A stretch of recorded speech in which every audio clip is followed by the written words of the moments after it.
Welcome and thank you for being here. Joining me today, I'm John Donnelly, Chief of the District of Columbia Fire and EMS Department, and I'm representing the Unified Command Team that is operating today. I'm joined today by Deputy Mayor Lindsay Appiah, Metropolitan Police Department Assistant Chief Jeff Carroll, Clint Osborne, the Homeland Security and Emergency Management Agency Director for the District of Columbia, the Military District Washington, the Metropolitan Washington Airports Authority, and both the fire and police chiefs, the United States Coast Guard, the Maryland State Police, the Virginia Department of Emergency Management, and the Virginia State Police. And I'd like to thank all of them for being here as well. We are here at Reagan National Airport with our Unified Command Team, and we will provide an update on where recovery efforts stand.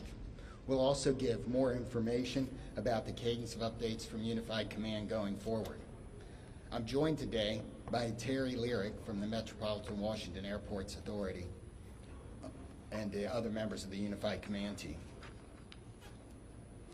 As we continue to learn more about the victims, we are sharing our prayers and condolences with the families of the loved ones and those who were lost in this tragedy. And I want to thank again our response teams for their heroic efforts over the past 30 or so hours, including the team on this site, as well as the teams that are supporting the families. This is heartbreaking work. The National Transportation Safety Board is leading the investigation into what happened, and they will be providing updates later this afternoon.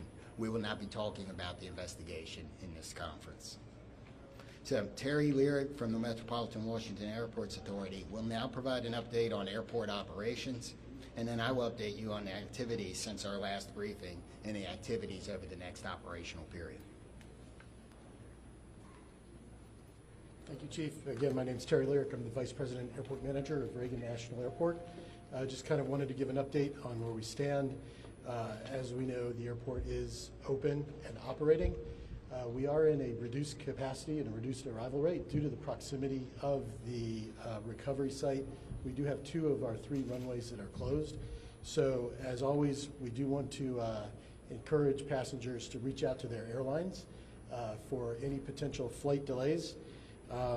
Typically a full schedule here at National Airport would encompass about 800 flights a day using those 3 runways. We've had several, obviously, cancellations yesterday. Airlines are resuming as much as possible normal operations. I think we have about 100 flights or so canceled today.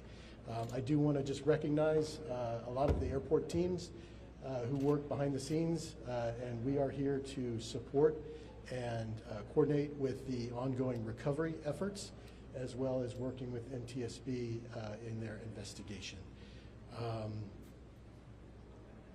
With that, I'll just turn over my remarks to the next speaker. Thank you.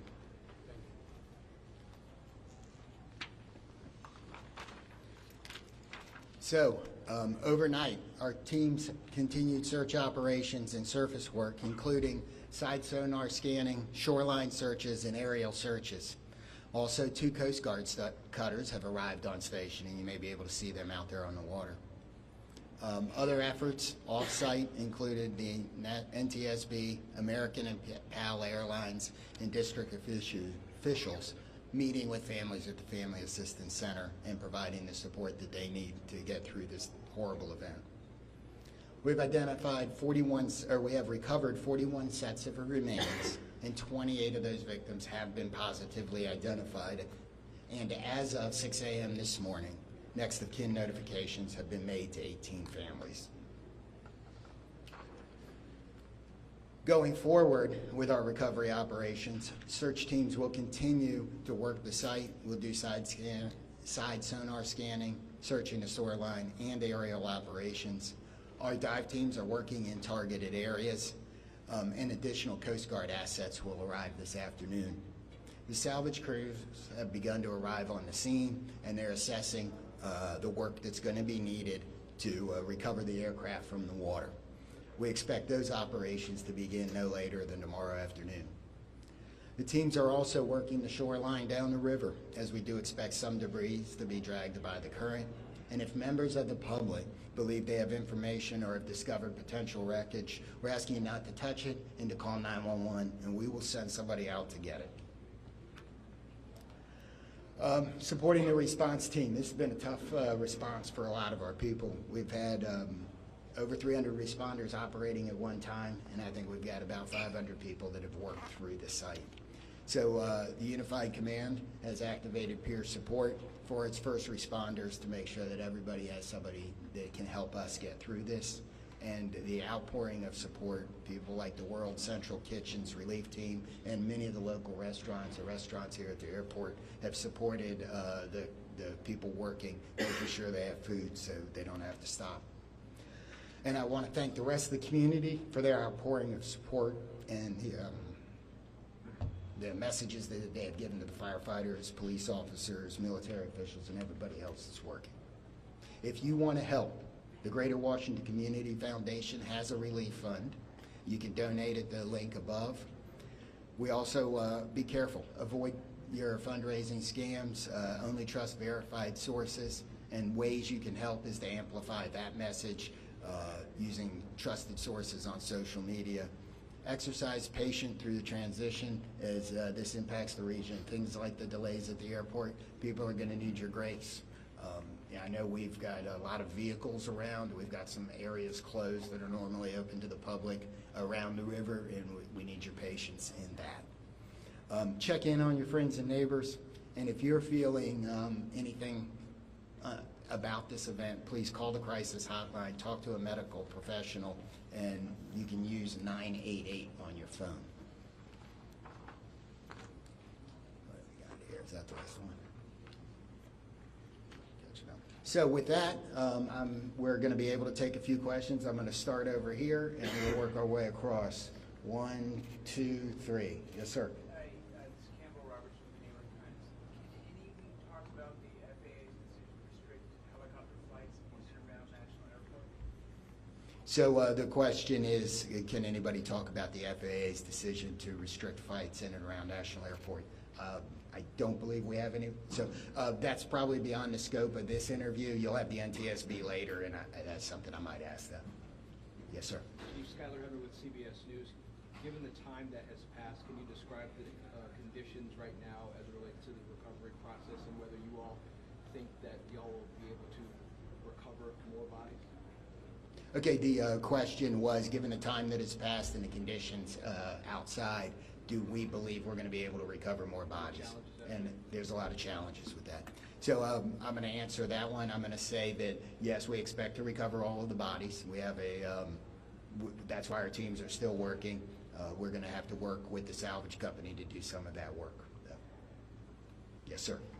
If I may ask a question on behalf of the Reagan National Airport. This is Alex Gabriello with News Nation. A lot of questions now circulating about the crowded airspace surrounding this airport.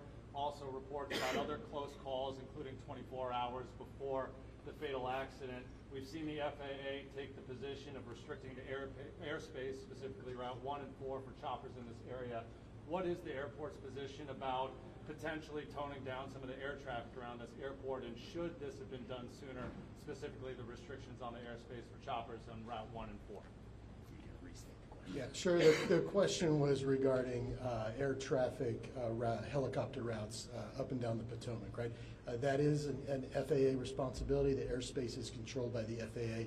The airport does not have any responsibility outside of the surfaces, the airport itself. But most certainly, this has been conversations that you've had, and when it comes to safety for the airport, for the passengers that come in and out of D.C.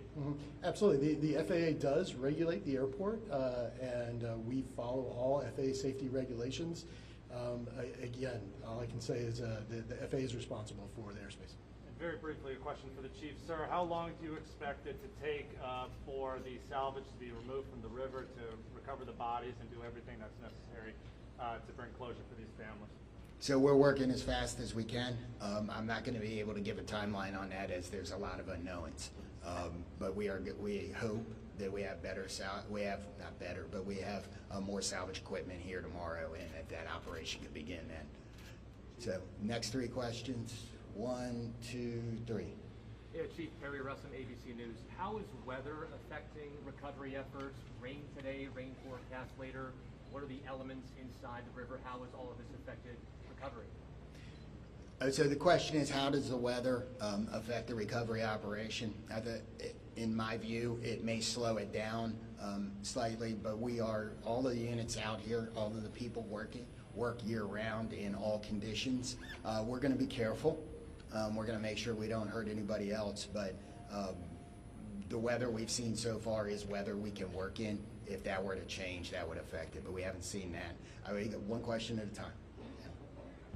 Chief, you talked earlier about access to the site and to gain access to that area.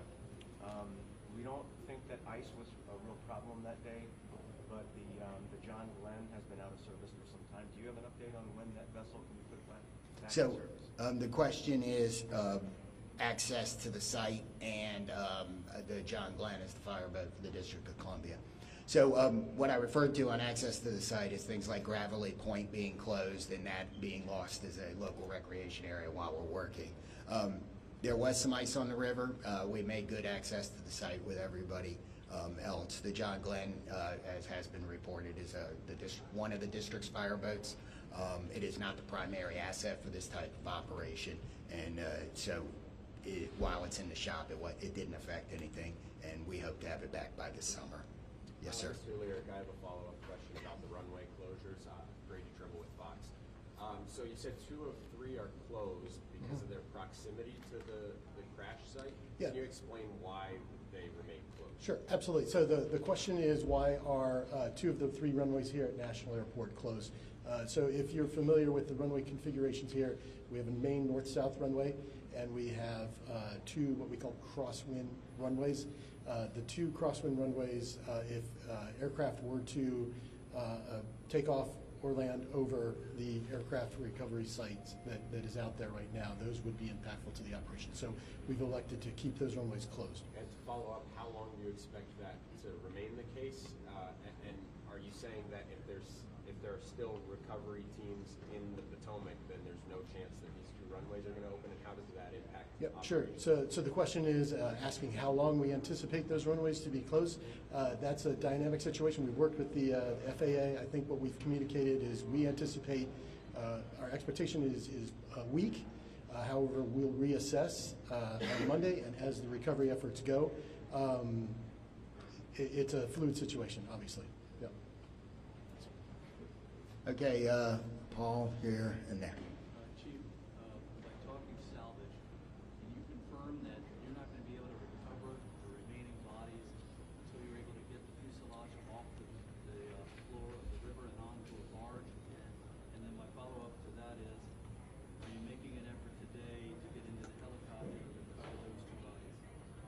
So the question is, do we believe we have to lift the aircraft out of the water in order to finish and find the rest of the remains? And the second part of the question was, are we focused on the helicopter today?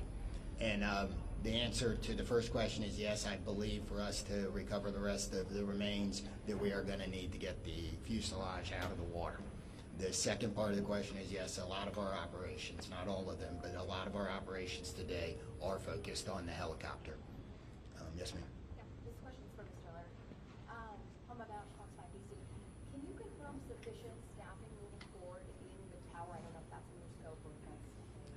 It's not. So the question was regarding staffing in the air traffic control tower. That's outside my scope of responsibility. Chief Donnelly, can you talk a little bit about the goal of this stadium on your teams, and specifically how many people still remain? I know on day 1 there were upwards of 300 mutual aid. Who's still out there? So, you know, this is an incident where even if it doesn't affect you right now, it's probably going to affect you later. It'll be something that you think about. So in emergency services across the board, we have support teams. The National Capital Region, all of the departments do. So they've been activated. The International Association of Firefighters regional peer support team has been activated to help support. And the incident management team, as they rotate responders through the scene, are making sure that there are opportunities for them to get the assistance they need. I'm going to ask the Virginia State Police to talk about the peer support he's doing a little bit. I'm First Sergeant Blank with the State Police in Virginia. We are working with our partners. MWA is leading the support for the effort for peer support, but I'm here in support of that effort, and we have several regional partners that are contributing to that, including mental health professionals who are on site from ANOVA and from a nonprofit in the area that are providing support. The Virginia Law Enforcement Assistance Program is also planning to send support, and all of most of the public safety agencies in the region are providing personnel to assist with that effort. Yes, ma'am. Larry Elkhart with DC News Now. I know that this is an unpleasant question for you, Chief, but we've been hearing reports of people that live along the river and potentially seeing partial remains coming up on shore. People are seeing this. Is that anything you're hearing?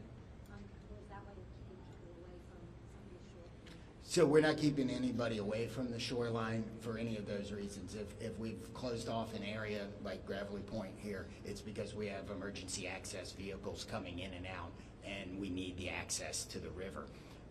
We have received some 911 calls about either debris or remains. I don't know that we've actually found any remains. We've certainly picked up debris from those 911 calls. So we're going to do 3 more and go 1, 2, and 3 in the back. Yes, sir. Thanks, Chief. Jonathan Kersley from Channel 9 Australia. This is a question for Terry. Terry, as Vice President and Manager of this airport, what concerns have you had specifically about the congested airspace, and have you ever raised those directly with the FAA? So again, the United States airspace is the safest in the world. Safety is one of our top priorities, and we continue to ensure that the airport is safe for operations. To follow up on that, it wasn't safe in this instance. There have been near misses here before. You would have been made aware of those as manager of this airport.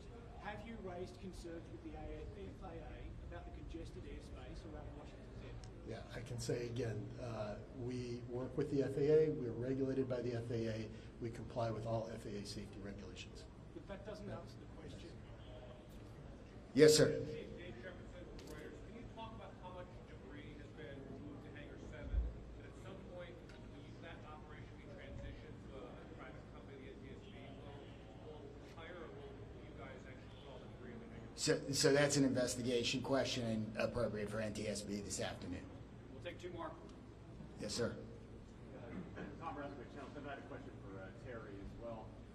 As far as the airport took a position against adding extra long-distance flights out of here, and one of the concerns was there's just too much already going on.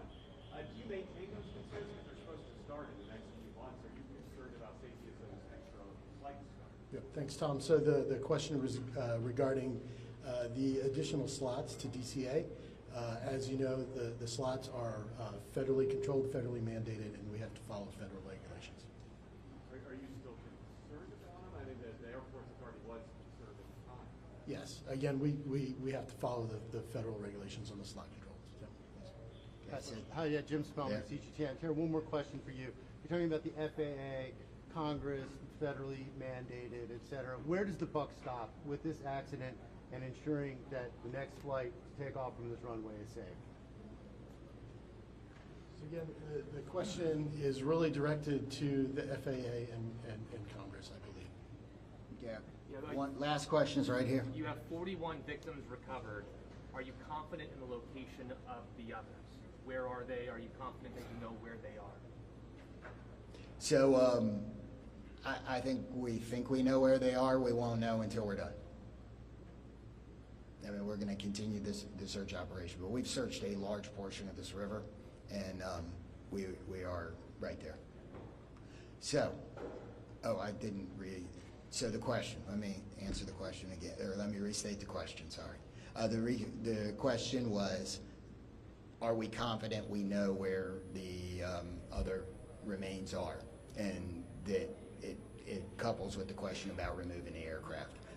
I believe that when we remove the aircraft, that will help us resolve this number. If it doesn't, we will continue the search.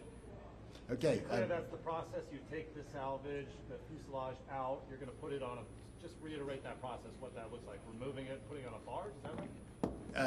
So some of that isn't decided yet. We'll have to see what the salvage team is doing once they get all of their equipment here. So we may have more on that tomorrow, but so I don't know the exact process today. So thank you all for coming today. We hopefully we answered your questions. We are going to do this again tomorrow. I don't have the time yet, but we will push that out so we can provide the same type of update. Thank you.